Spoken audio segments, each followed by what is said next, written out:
The plaza at Marine Spire was a living thing, every tier, every arch, pulsing with the thrum of 1,000 different species. It didn't matter what time the local Cronus said, people swarmed the commerce decks like schools of fish. Voices overlapping. Feet echoing off metal floors polished to a mirror shine. Vendors shouted in a dozen tongues. Aroma clouds from alien food carts wafted into the upper levels. And projection screens looped highlights from every corner of the galaxy. It was more than a market. It was where deals were cut, alliances forged, secrets traded, and, sometimes, where the most dangerous games began. Sliding through the chaos with the patience of an old predator, Cloric moved. You wouldn't notice unless you were looking. No sudden movements. No posturing. Just an elongated figure covered in urban camo mesh that broke up its outline, blending it into the mass of bodies. No weapons on display. No aggressive pheromones, just another face in the crowd.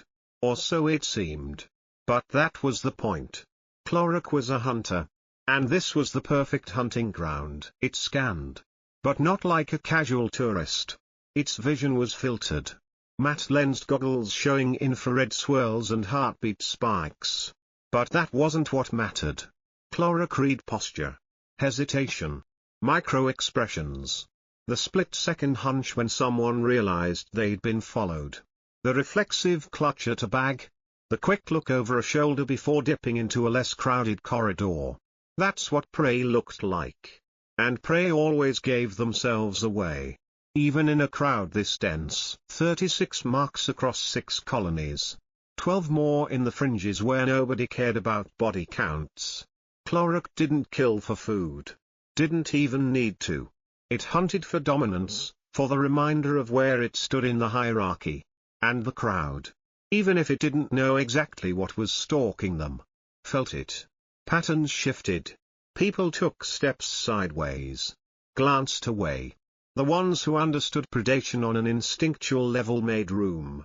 The universal language of fear and deference. But then, right by a stall selling ration packs and glowing noodles, someone didn't move. Jason Brookke was propped against the side of the vendor kiosk, holding a sealed meal in one hand, the other deep in his jacket.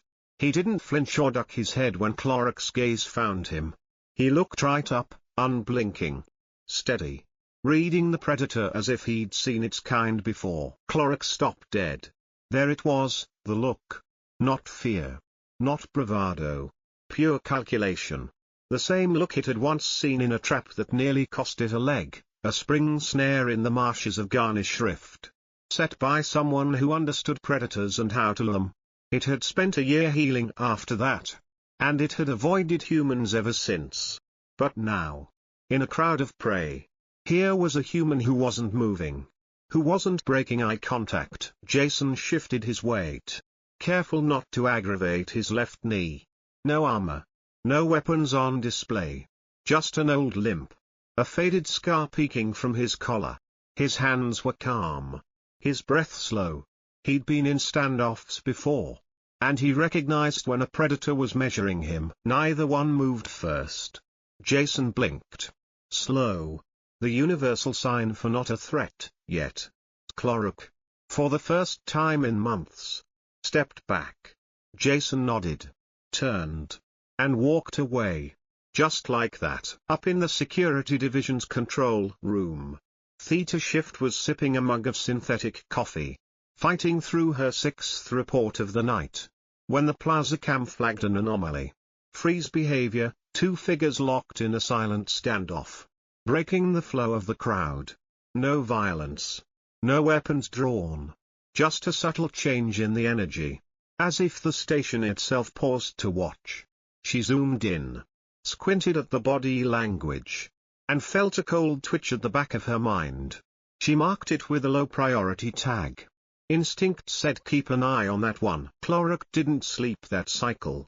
Instead, it patrolled the upper decks, moving through the observation lanes and watching from the shadows. There were more humans on Marine Spire than expected. But none of them looked twice at the camouflaged predator. None except Jason. Back in its private quarters, Cloric pulled up the station's registry and ran a search. Jason Brookke.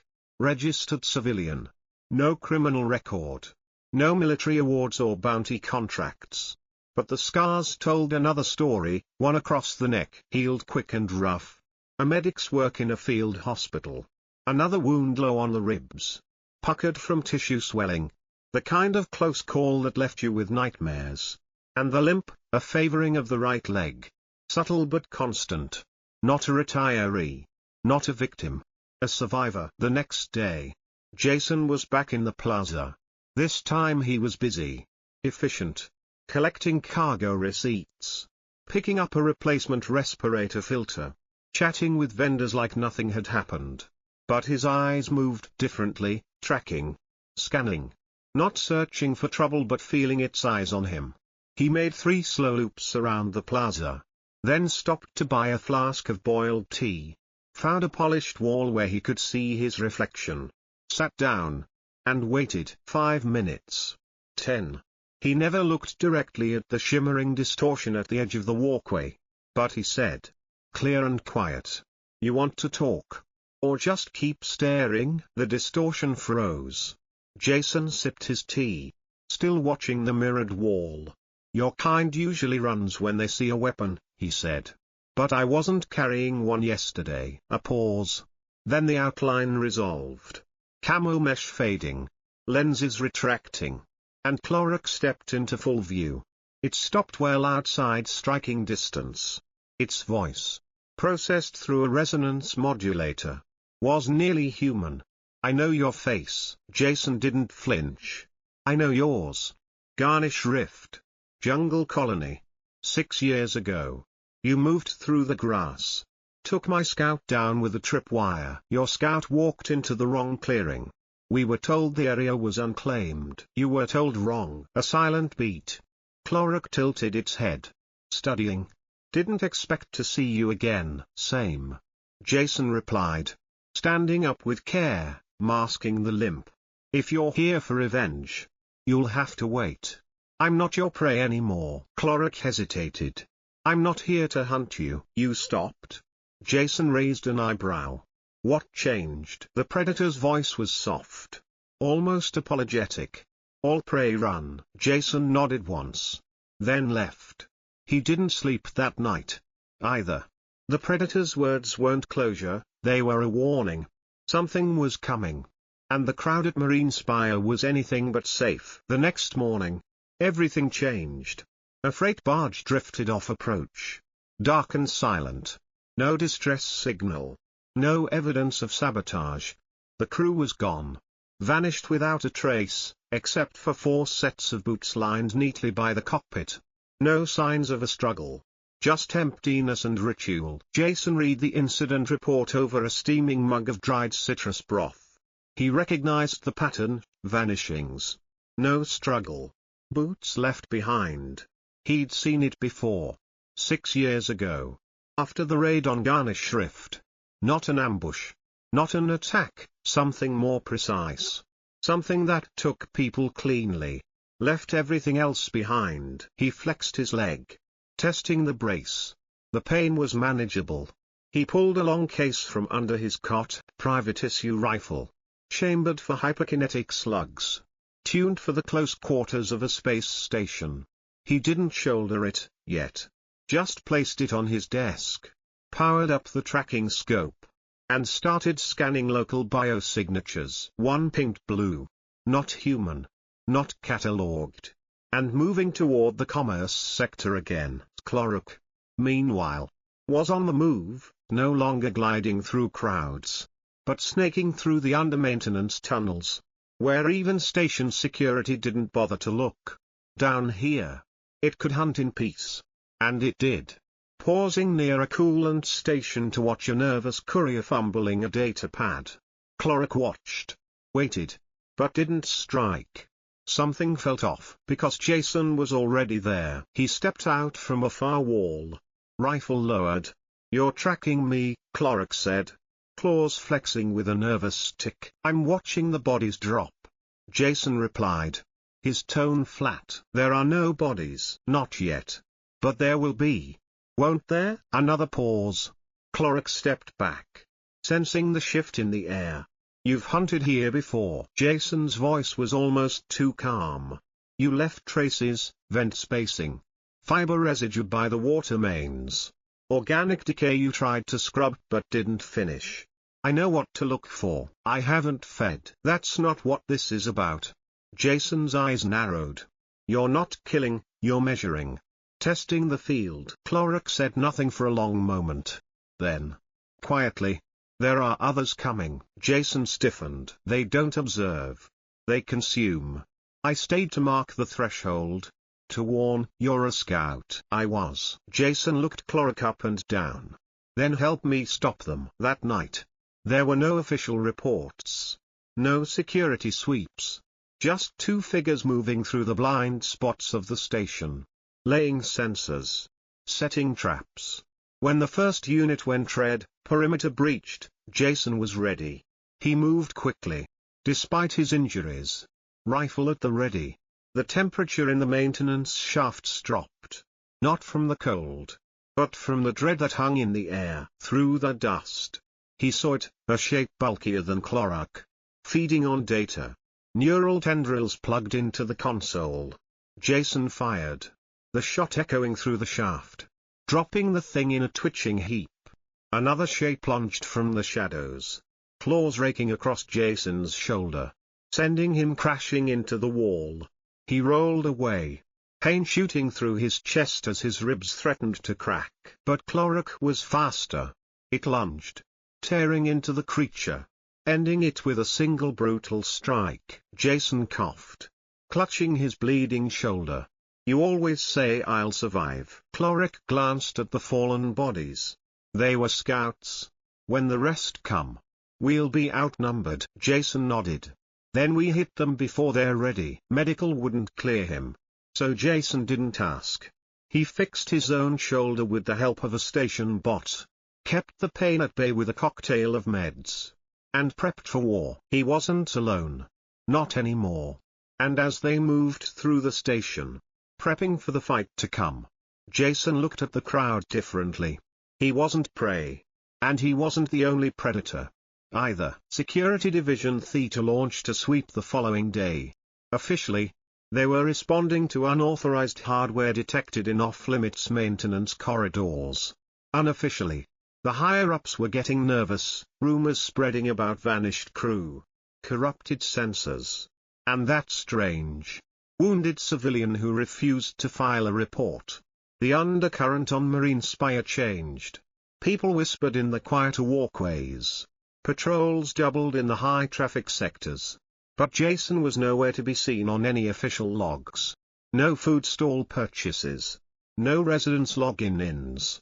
He moved off-grid, sliding through forgotten maintenance ducts and dusty old service passages. The ache in his shoulder pulsing with every shift of weight. He kept the joint tight and stable, using compression wrap and anti-inflammatories. Changing dressings twice a day to keep the swelling down. The ribs were worse, every deep breath threatened a spasm. And whenever he leaned into his scope, sharp warnings shot through his chest wall.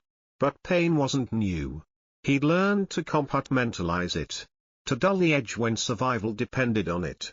Besides, Cloric was onto something big. They met near the underdocks, where the light bled away and the station's hum turned low and ominous. Cloric crouched beside a half-sealed sub-level hatch. Posture tense. They're nesting in the coolant shafts. Not for feeding. For seating. Jason grimaced. You're sure? Cloric nodded. 2 more scouts have joined. This isn't just reconnaissance. They're preparing for something. Jason's jaw tightened as he checked his sling. Flexed his fingers. And quietly cursed the limits of painkillers that were already stretched too thin. Then tonight's the night. Before they call the brood. Cloric simply replied. Just us. Just us. Preparation was everything. The nest was deep beneath Dock 4, a zone most avoided. The walls were lined with oxidized coolant pipes. The air cold and dry. Perfect for something that needed to hide and wait. Cloric mapped the heat signatures. Jason checked the station's emergency grid taps. They set the timing for the exact moment a scheduled magnetic pulse would reset all security motion sensors. 90 seconds of blind, sanctioned darkness. At 0 hour, Jason slipped into the shaft, breath short, every movement straining his ribs and shoulder. He led with his good arm, rifle cradled against his left to spare the right. Cloric followed, silent and lethal. The tunnel walls glittered with frost. Bones half melted into the grating, some human, some not. They reached the nest and froze. It wasn't 3. It was 7. 7 full-grown apex forms. Heavier. Faster. Wearing mirrored optics like Cloric's. But their attention wasn't on Cloric. It was on Jason, the human who had stared back. Unbroken. There was no time for hesitation. Jason fired first. The hyperkinetic slug tearing through a predator's skull and sending it spinning into a vapor vent. Steam burst, clouding the field as Cloric leapt forward, claws flashing, slicing the second before it could react. Jason dropped to one knee, his ribs flaring in protest, and loosed 2 more shots into the heaviest form, staggering it but not dropping it. It barreled into him, knocking him sideways, the pain in his shoulder erupting in a hot, white flash as the rib pressure squeezed out his breath. Instinct, not strength, saved him. He rolled, stabbed upward with his multi-tool, and felt the blade punch through cartilage beneath the jaw. The beast collapsed. But Jason was down, his world a spinning mess of blood and pressure and ringing ears. Cloric fought with the wild, calculated violence of his own kind. He tangled 2 into the coolant coils, twisted a third into the wall so hard that its spine cracked, then pivoted and raked the fourth's throat with a backward claw. But the last of them was faster, lunging for Jason, who was now struggling to breathe, his left arm trembling, blood soaking through the compression wrap on his side. It stopped, half a meter from his face. For a second, the world paused. Jason stared into its mirrored eyes. No fear, no anger, just something he recognized, realization, recognition. The exact look Cloric had worn in the plaza days before. The moment broke as Cloric struck from the flank. The final body fell, and Jason slumped completely, his pulse thudding erratically, skin clammy with internal blood loss. Cloric hauled him over one shoulder, ignoring the human's gasps of pain, and carried him out as alarms began flickering back online. In the confusion, nobody noticed. Medical got him stabilized, barely. The rib fractures had become full displacements, one piercing the lining of his lung. They had to insert a tube, relieve the pressure, then plate the ribs in a full operation. Weeks in surgical recovery, longer in rehab. The medical staff called it a miracle. Jason just called it the job. While Jason lay under sedation, Cloric erased the last traces, deleted surveillance logs, destroyed evidence, dragged the bodies deep into old vent shafts, sealing them behind false panels. Officially, the incident was ruled a reactor stress rupture. The area quarantined for structural review. Dock workers were rotated out. No one mentioned the bodies. Nobody asked about the rifle. Jason stayed in medical for 16 days. On the 17th, he took his first unaided steps, more of a limp than before. But he made it. Not just from pain, but from memory. Cloric visited only once, leaving a note. Some pray stare back.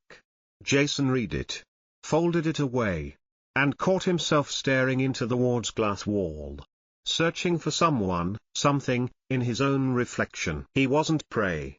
He never had been. 2 months later, Jason emerged from medical into the outer ring of Marine Spire, his boot tapping the deck, a cane in his left hand, his right knee braced and half-healed.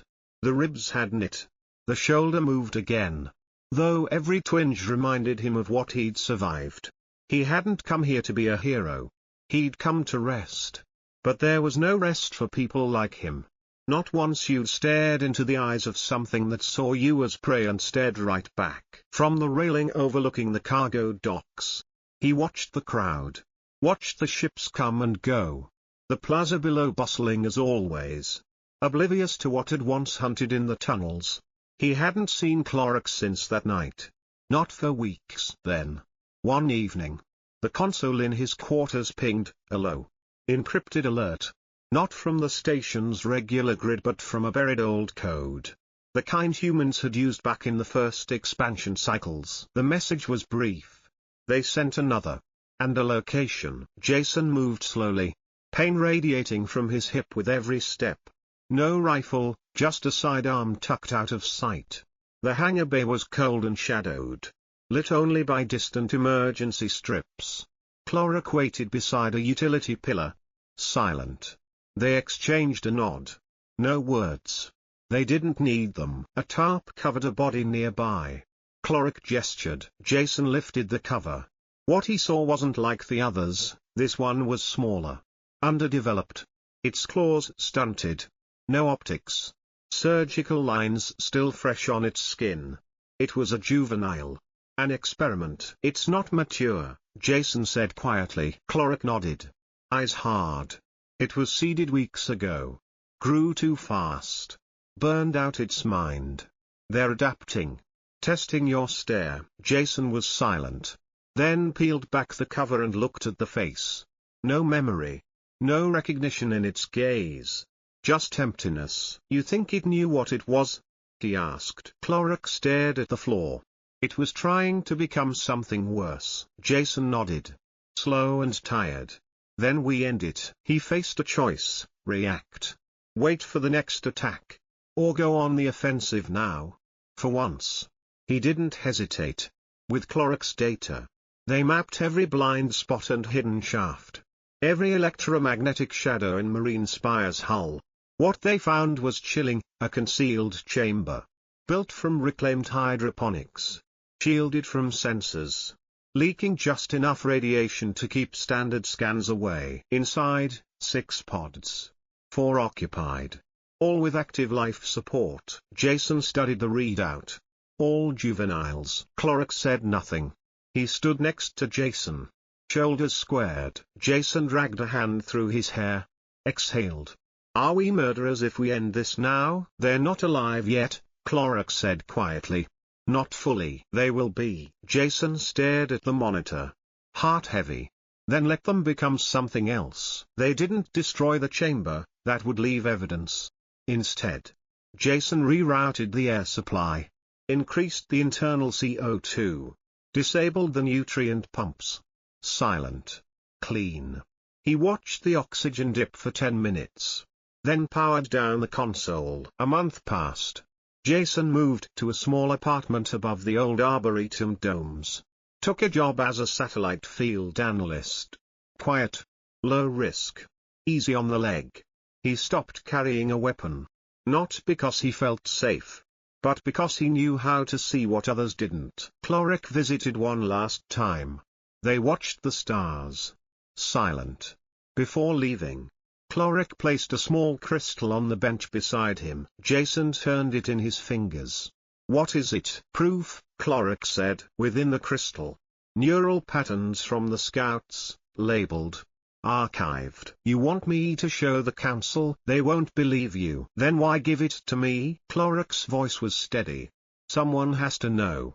For when it starts again. Jason stared at the city lights.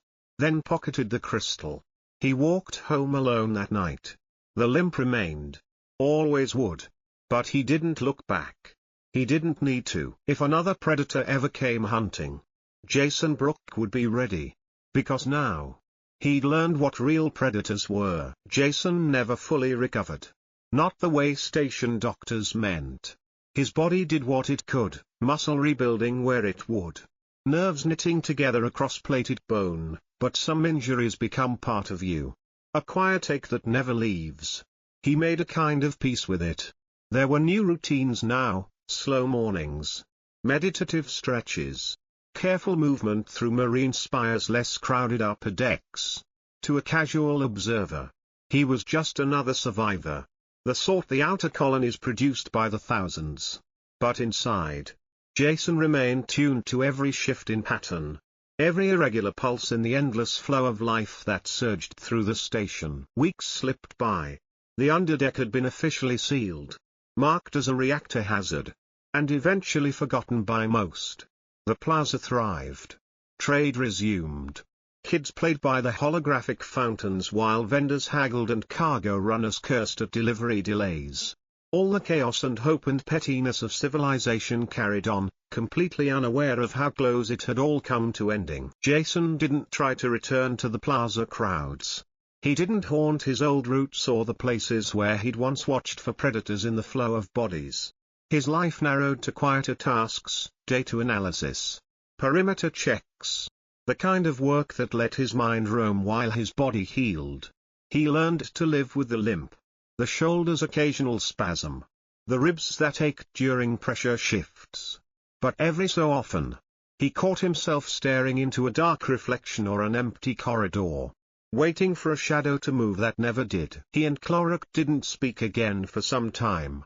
Their alliance had always been born of necessity, not friendship. And once the threat was contained, each returned to their own pattern of survival. But the memory of that strange partnership, man and predator, both hunters forced into uneasy alliance, never left either of them. Then, as the station slipped into the blue haze of mid-cycle, Jason's comms pinged, a private frequency. Old encryption. Cloric's signature. The message was spare, another shipment. Bay 9. Midnight. That was all. Jason stared at the screen for a long time, then stood up, grabbed his cane, and checked the charge on his sidearm. He never bothered with a rifle now. If things went sideways, there wouldn't be time to reach for it anyway. Bay 9 was colder than most. Frost forming in the seams of bulkheads where insulation had worn thin. Jason arrived 5 minutes early, out of old habit. Cloric was already there, silent and watchful, blending into the darkness as if it had always been a part of it. Together, without words, they approached the new shipment, a cargo crate larger than most, bearing the seal of an independent hauler, not registered to any known niche. Inside, 6 stasis pods. 5 occupied. 1 already emptied. Condensation still pooling where the occupant had been. The air was heavy with the chemical tang of preservation fluids and something darker, fear. Instinctive and raw. Not Jason's. But his body reacted anyway. Muscles tightening. Scars itching. Cloric opened the manifest, its hands working with silent precision. These came from beyond the mapped sectors, Cloric said. Voice low. Jason nodded. Someone's still sending them. Maybe testing us. Seeing if the station's defenses have changed. They're not just scouts this time. Cloric's optics flickered. The genetics are different. Hybrids. They're trying to adapt, to blend in. Jason stared at the pods, feeling a chill run down his spine. The idea of a predator that could move through the crowd unnoticed, hiding in plain sight, was worse than anything he'd faced in the tunnels. They'll never stop, he said softly. No, Cloric agreed. But neither will we. They worked fast, disabling life support on the pods, rerouting atmospheric lines to induce silent, painless hypoxia. They made it look like a malfunction, a freak systems error. Jason double-checked the logs, overwriting any evidence of their involvement. When the last pod went still, he exhaled and pressed a hand to his aching side. On the way out, Cloric paused by the maintenance hatch, scanning the shadows. You could leave, it said, voice almost gentle. Go back to the inner worlds. Find somewhere quiet. Jason let out a tired laugh. You know that's not who I am. Besides, if I leave, who will stare back when the next one comes? Cloric seemed to understand, nodding once. If you ever need me, I know where to look. And then, for a long time, nothing happened. Marine Spire settled into a new routine. The plaza humming with life. The security teams relaxing by degrees. But Jason kept watching. Every crowd. Every shipment. Every odd biosignature that didn't quite match the logs. He became a rumor among station staff, the analyst who saw everything. Who missed nothing. A few called him paranoid. Most called him lucky. Jason didn't correct them. Luck was just what you had when you lived through things others didn't. Months later, Cloric reappeared, this time not in a shadowy corner, but on the public plaza. Daylight. In the open. Where no one would notice a predator and a human sharing a cup of boiled tea. Their conversation was brief. There are fewer now, Cloric said. Quietly. For now, Jason agreed. But they're learning. Adapting. They'll send more. And I'll keep watching. I always do. For a long moment. They just sat. The noise of the plaza swirling around them. The station alive and unaware. Then Cloric rose to leave. Pausing only long enough to place something small and cold in Jason's palm, a new crystal. Brighter than the last. What's this one? Jason asked. Cloric looked at him. Eyes old and knowing. Insurance. For when the next stair comes. Jason smiled. A tired, real smile. And pocketed the crystal. He watched as Cloric melted back into the crowd. Another shadow among thousands. And then he finished his tea. Stood. And limped toward the edge of the plaza. Where the light from distant stars filtered through the great glass dome. Marine Spire's cycle would never truly end. The plaza would fill and empty. Predators and prey swapping masks. The station always on the verge of the next unseen threat. But Jason Brooke was still there. Boots on the deck. Eyes always searching. And now, after everything, he was ready.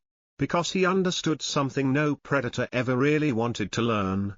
Sometimes, the only thing more dangerous than a hunter is the prey that stares back and refuses to run. And nothing stares longer than a man who's already survived the hunt.